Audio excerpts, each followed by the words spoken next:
Oui. Bonjour Catherine Millet. Bonjour. Bonjour, oui.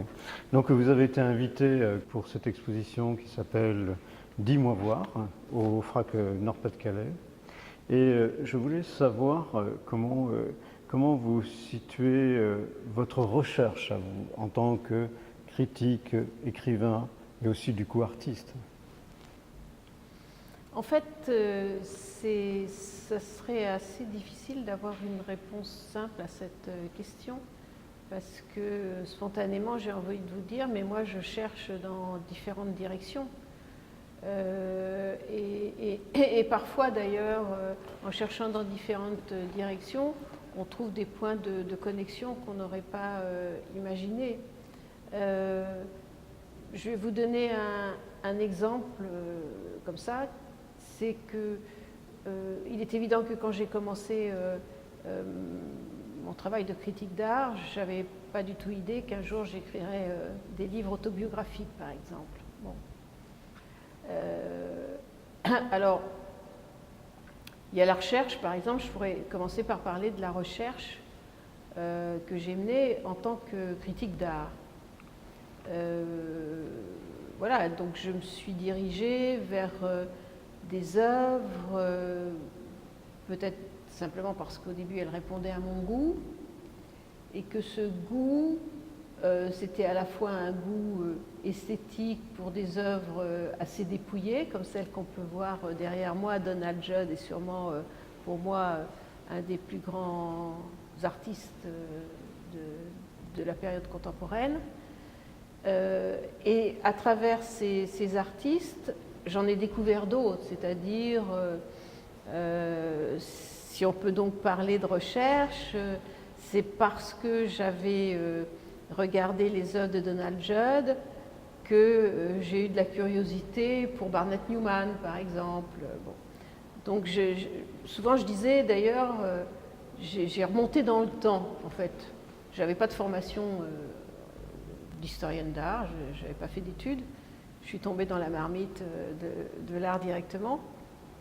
Et donc mon éducation, et donc ma recherche, j'ai complété ce que j'avais envie de savoir sur l'art en remontant dans le temps et en montant les lignées d'artistes, en quelque sorte. Bon. Et puis, bon, il y avait d'autres choses aussi qui pouvaient m'intéresser à côté. Bon. Et puis un jour, je me suis mise à écrire ces livres autobiographiques. Et là, c'est une autre recherche que j'ai entreprise d'une certaine façon. Ou d'autres recherches, on peut là aussi mettre le pluriel, parce qu'il y a l'enquête sur soi-même. Donc au fond, tel que vous me décrivez les choses, moi je sens aussi, par exemple quand l'artiste cherche, il cherche aussi de cette manière au fond. Parce que vous dites, moi au départ, je n'étais pas formé à ça, et l'artiste, lui, je veux dire aussi, ça part de quelque chose, d'un désir qui est très secret au fond. Et puis voilà, on va toucher une petite chose, et puis on va ouvrir, par une espèce d'étoilement, de rhizome comme ça. Exactement. Exactement. Ouais. Et donc, si vous voulez, moi, un jour, je me suis mise, ça c'est les circonstances de la vie, à écrire un premier livre autobiographique, et puis il y en a eu d'autres qui ont suivi. Là, je suis partie dans une autre recherche qui était d'abord une enquête sur moi-même. Et quand je dis enquête, c'est-à-dire que je ne me contentais pas de me regarder dans le miroir de mon ordinateur, mais je me suis servi aussi de l'opinion que je pouvais enregistrer, que les autres avaient sur moi, par exemple. Et puis, c'est lorsque j'ai été amenée à parler de ce travail qui était assez nouveau pour moi, que je me suis rendu compte que mes recherches précédentes et certaines œuvres auxquelles je m'étais intéressée, finalement, m'avaient mise sur le chemin qui était devenu le mien avec ces ouvrages autobiographiques. Et bien sûr, jamais je n'aurais imaginé ça au moment où j'écrivais sur Donald Judd, sur Barnett Newman, etc. Et simplement, si vous voulez, juste en deux mots, le point de capiton, comme on dirait aujourd'hui, c'est en fait cette confrontation de la personne à une altérité absolue. C'est-à-dire, vous êtes devant une œuvre comme celle de Donald Judd ou comme celle de Barnett Newman, elle vous dépouille de beaucoup de choses, de plein d'a priori que vous pouviez avoir sur le beau, sur qu'est-ce que la peinture, qu'est-ce que la sculpture, qu'est-ce que l'histoire de l'art, qu'est-ce qu'une sensibilité artistique. Là, vraiment, vous êtes obligé de vous remettre complètement en cause. Moi, ce que j'essaye de faire dans mon travail littéraire, c'est un peu la même chose, c'est-à-dire c'est aussi un dépouillement complet. On peut le prendre au sens propre comme au sens figuratif. Tout à l'heure, on parlait d'abandon, et puis en vous écoutant, moi j'entendais doute. Mais le doute dans le bon sens, comme Joëlle Zask peut le dire dans son bouquin qui s'appelle Participer, je crois. Et elle dit, quand on peut être confronté ou en dialogue avec quelque chose, avec un doute qui va nous paralyser. Mais il y a l'autre doute qui est celui, voilà, je suis quelque chose qui m'interpelle et puis paf, ça va me faire rebondir. Hein. Oui, moi je pense que le doute est évidemment une chose très, très positive. C'est un paradoxe de dire les choses comme ça. Mais à mon avis, un artiste qui ne douterait pas, en fait, ne serait pas un artiste ou pas un bon artiste. Et oui, c'est vrai, il y a un doute qui est peut-être plus productif qu'un autre. Il me semble que, par exemple, là aussi pour être concrète et revenir à une expérience personnelle, il me semble que lorsque j'étais très jeune et que je doutais, en effet, ça me paralysait. Parce que je ne doutais pas simplement de ce que je voyais ou de ce qu'il fallait penser de cette chose que je voyais, je doutais aussi beaucoup de moi, j'avais pas suffisamment confiance dans les chemins que j'allais suivre moi-même en fait. Bon. Et puis bon, l'expérience fait que on acquiert quand même un peu plus de confiance en soi. Et à ce moment-là arrive le bon doute. C'est comme le cholestérol, il y a le bon et il y a le mauvais cholestérol, il y a le mauvais doute et il y a le bon doute. Et le bon doute, c'est celui qui fait que oui, vous vous abandonnez comme ça, vous n'avez pas tout de suite la bonne réponse. Voilà. Quelque chose vous interpelle, pour reprendre l'expression, et vous ne savez pas comment y réagir, mais au lieu de rentrer dans votre coquille, vous acceptez cette situation de flottement et vous laissez venir en quelque sorte. Et c'est souvent comme ça qu'on trouve des issues dans son propre travail, qu'on avance, etc. Oui. Alors, bon, on a compris un peu votre univers de recherche. Maintenant, on va revenir sur l'exposition ici. Qu'est-ce qui a présidé un peu à toutes ces sélections d'œuvres, de pièces, d'artistes? Richard Lédier, qui donc dirigeait pendant un temps cette maison, sachant qu'il y avait déjà une collection qui avait été orientée vers ce thème, rapport entre art et littérature, s'est posé la question dans mon entourage qui je peux connaître et qui peut envisager cette relation. Et évidemment, comme on a travaillé très longtemps ensemble et qu'on travaille encore ensemble de temps en temps, il a pensé à moi, puisque j'ai aujourd'hui un pied dans le monde de l'art et un pied dans le monde de la littérature. Donc ça, c'était le point de départ. Moi, je me suis rendu compte tout de suite qu'il y avait en effet d'abord une très très belle collection et une collection très riche en œuvres qui se situaient comme ça justement à la frontière entre les deux disciplines, mais pas toutes de la même façon. Et il me semble que c'est venu assez vite, qu'il y avait d'un côté des artistes qui, en fait, étaient venus à travers leur œuvre littéraire ou graphique vers les arts plastiques. Il y avait ceux donc, qui avaient la double pratique, puis il y avait ceux qui étaient plus simplement nourris de littérature et que leur œuvre plastique reflétait cette nourriture.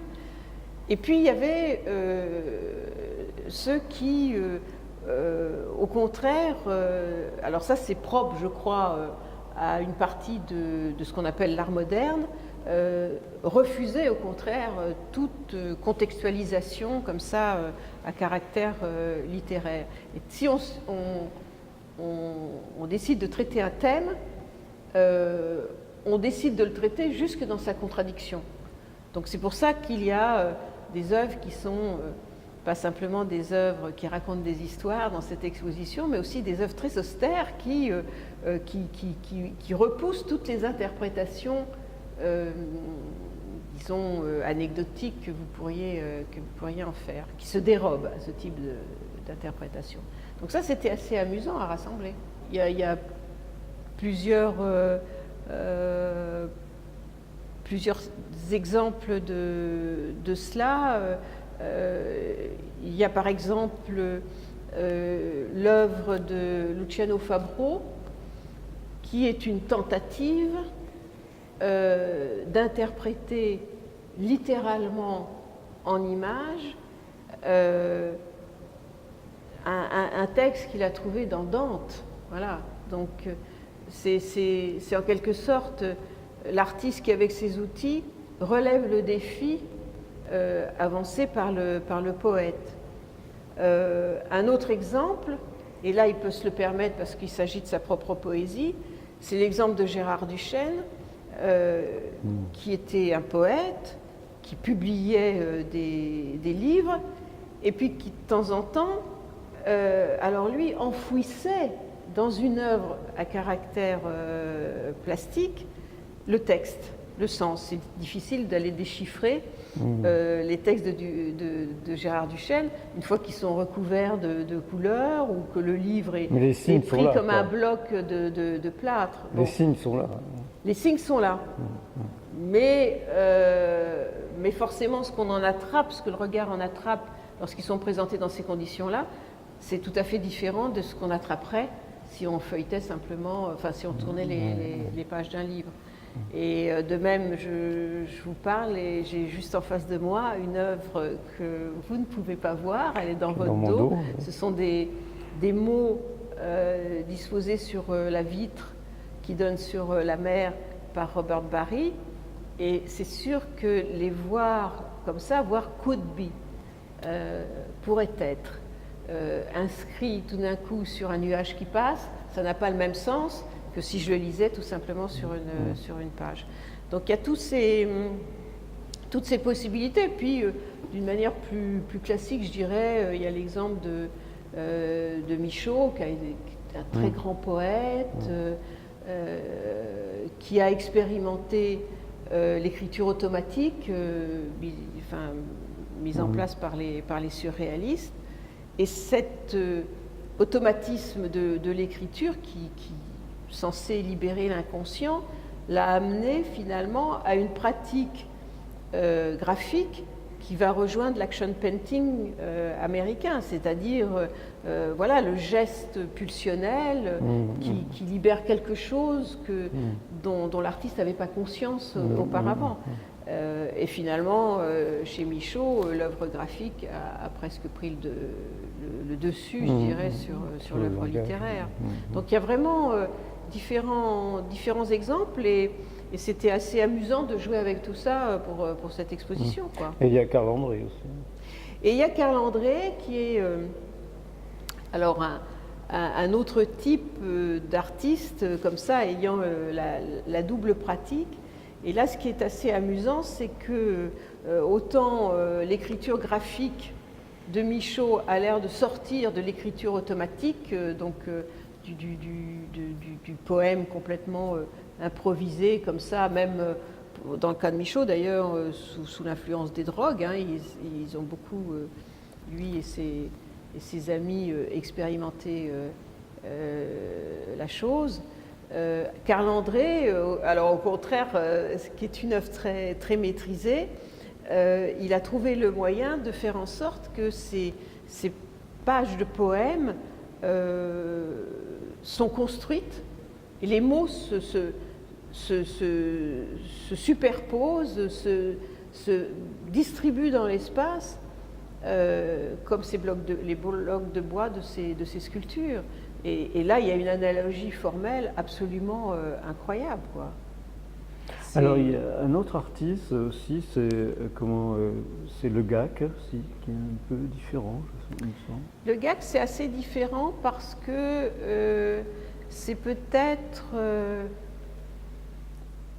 de tous les artistes qui figurent dans cette exposition le plus littéraire, au sens où on l'entend ordinairement comme ça. Bon. Alors c'est une œuvre littéraire. Qu'est-ce que ça veut dire, c'est une œuvre littéraire? C'est une œuvre qui nous raconte une histoire. Et une histoire, là aussi, avec des personnages, dans un certain décor, si possible pittoresque, et auquel il arrive des aventures. Et Le Gac a beaucoup exploité ça, dans le souvenir qu'il avait gardé de ses émerveillements, je suppose, de jeunes lecteurs, lisant des ouvrages d'aventure. Et en fait, une partie de son travail, on pourrait dire, consiste à, dans ce schéma du roman d'aventure, faire rentrer la vie d'un peintre, voilà, qui est plus ou moins la projection de sa propre personne. Et donc ça, c'est assez amusant, c'est une sorte de mythification comme ça de la vie d'artiste qu'il nous raconte avec des photos et des textes qu'il rédige lui-même et qui sont oui, comme ces livres illustrés qui nous ravissaient lorsqu'on était enfant, quoi, en fait. Alors il y a quelqu'un auquel je pense, je ne crois pas qu'il soit dans la collection du Frax, c'est Jean Dupuis. Oui. Qui aurait pu être présent quelque part, non? Parce que lui, le langage, c'est quelque chose, la plasticité du langage, tout ça. Oui, c'est vrai. En fait, alors ça, moi je ne suis pas responsable de la collection. Non. C'est parce que je pense, parce qu'on a travaillé un moment avec Jean Dupuis ici, donc à l'école, et puis je vois bien son travail sur l'écriture, la plasticité du mot, enfin c'est la couleur, toutes ces choses. Oui, oui, bien sûr. C'est vrai que il y avait peut-être des exemples assez proches dans la collection. J'ai peut-être pas, lorsque j'ai fait le choix, je me suis peut-être pas arrêtée sur les œuvres qui étaient une exploitation purement plastique du mot. D'accord, okay. D'accord.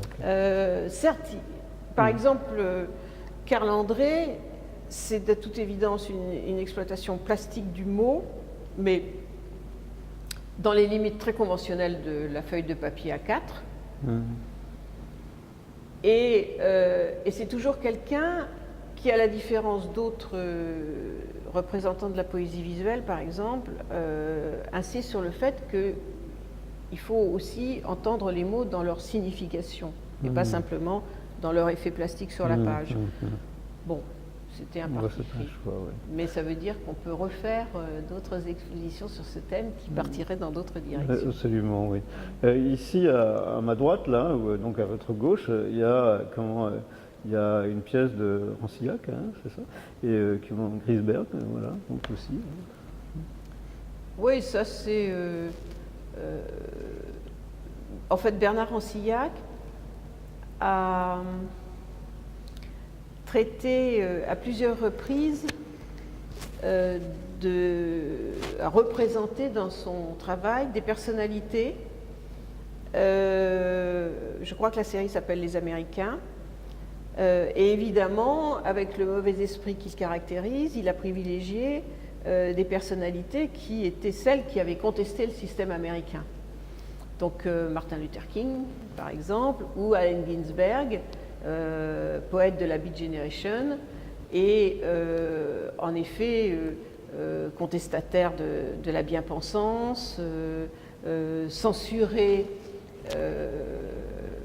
pour certains de ses écrits, enfin victime de la censure pour certains de ses écrits. Donc c'était normal qu'il en fasse à sa façon une statue, qu'il le transforme en icône.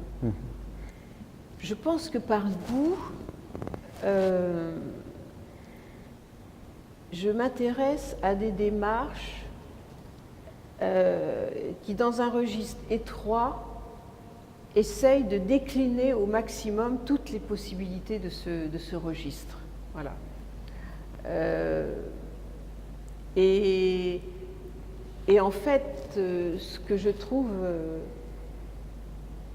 qui me touche particulièrement dans l'œuvre de Judd, c'est que avec un système formel extrêmement systématique, de progression par exemple des dimensions, des différents éléments de la sculpture, qui peut être une progression arithmétique, donc qui est simplement, je dirais, l'arbitraire de l'arithmétique, en introduisant d'une part le jeu des couleurs entre elles, et puis la présence aussi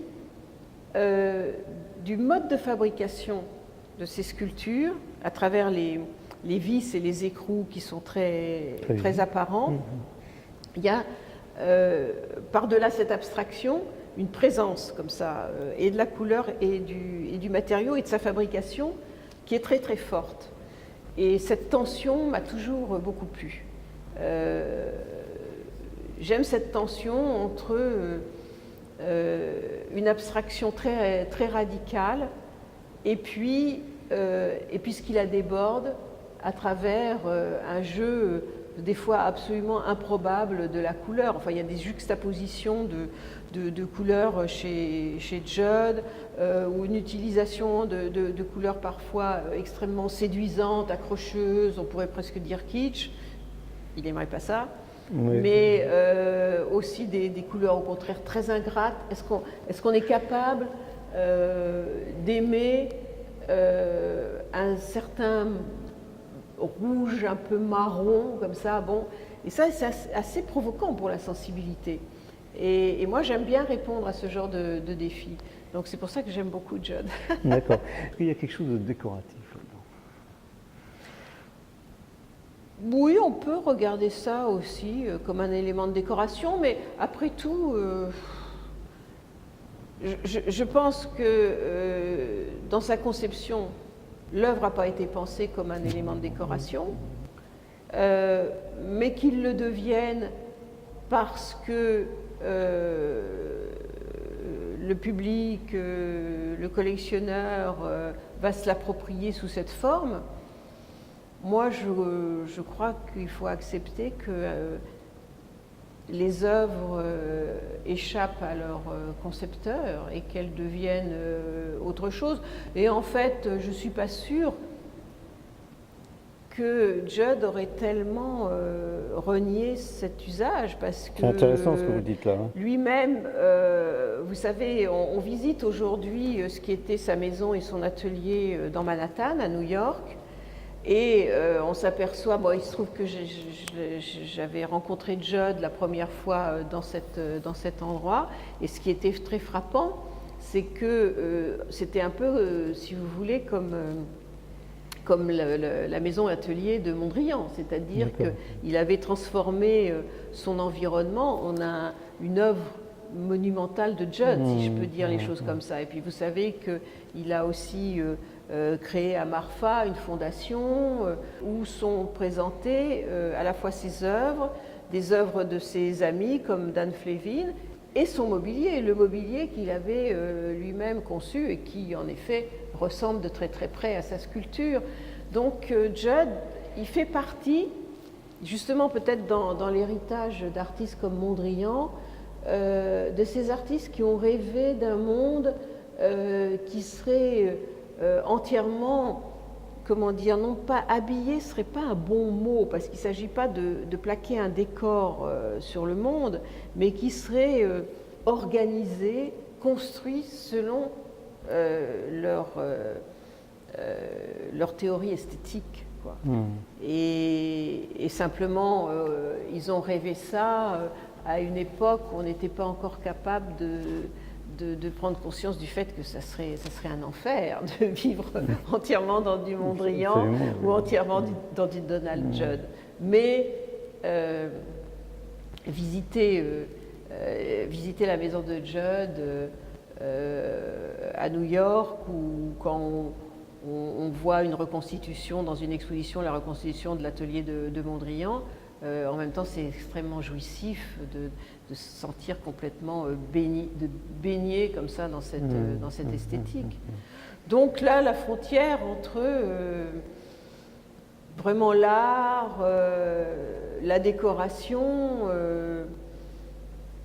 c'est une frontière fluctuante, en tout cas. Hein, et c'est ce qu'avait, parce que comme ça on fait allusion à l'exposition qui se trouve au rez-de-chaussée de ce bâtiment, faite par Richard Lédier, Cercle et Carré.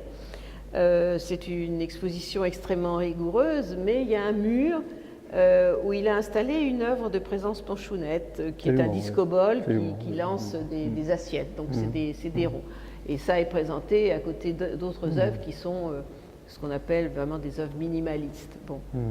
Et comme on sait, Présence Planchounette, c'était un groupe d'artistes qui s'amusait beaucoup à se moquer des autres artistes et à en faire des parodies comme ça, très, très kitsch. Donc ils ont, comment dire, pointé, mis en avant cette ambiguïté qu'il y a entre, surtout, disons, l'abstraction et puis le décor. Alors, on va parler d'une dernière œuvre, parce qu'on pourrait faire toutes les œuvres, mais ce serait trop long. Et puis bon, ça donne quelques pistes comme ça. Mais alors, il y a un artiste que j'aime beaucoup, c'est Onkawara, là, qui est à ma gauche. Et puis voilà. En fait, Onkawara, je l'ai rangé dans la même catégorie, si j'ose dire, mais c'est des catégories pour l'exposition, c'est provisoire, c'est pas définitif. Dans la même catégorie que Donald Judd, parce que lorsqu'on est en face d'un de ces tableaux sur lequel est indiquée simplement une date, la date d'un jour qu'il a vécu, le principe étant que il commençait une toile portant cette date tous les matins, si je puis dire, enfin chaque jour, et puis s'il arrivait au bout dans la journée, c'était très bien, donc l'œuvre existe. S'il ne terminait pas la toile, il abandonnait, il n'y avait pas de dead painting ce jour-là. Et donc c'est une sorte de journal qu'il a tenu. Et un journal intime que l'on tient, on commence toujours par écrire la date, comme il le faisait lui. Sauf que il était dans peut-être le rejet est un mot fort, mais je pense que quand même on peut l'employer, dans le rejet de tout récit qui pouvait nous renseigner sur cette journée qu'il était en train de vivre, sur sa propre personne, sur ses sentiments ce jour-là, ses activités, etc. Bon. Mais il nous renvoyait en quelque sorte à son extérieur, c'est-à-dire en même temps qu'est présenté le tableau qui porte la date, il y a découpé d'une manière presque au hasard, comme ça dans un journal, une page qui signale quelques événements qui se sont déroulés, politiques ou faits divers, qui se sont déroulés ce jour-là. Donc qui ancre quand même dans le temps, et dans le temps vécu, cette date qu'on a sous les yeux. Sauf que là aussi, souvent, les coupures de journaux sont arrêtées au milieu de l'article, on n'a pas à la fin de l'histoire. Donc il y a une grande frustration là, si on cherche du récit avec ces œuvres de Nkawara. Le vide nous interroge énormément. Le vide nous incite à le remplir, en tout Absolument, cas. Donc, oui. Bon, merci Catherine. je vous en prie. Merci beaucoup.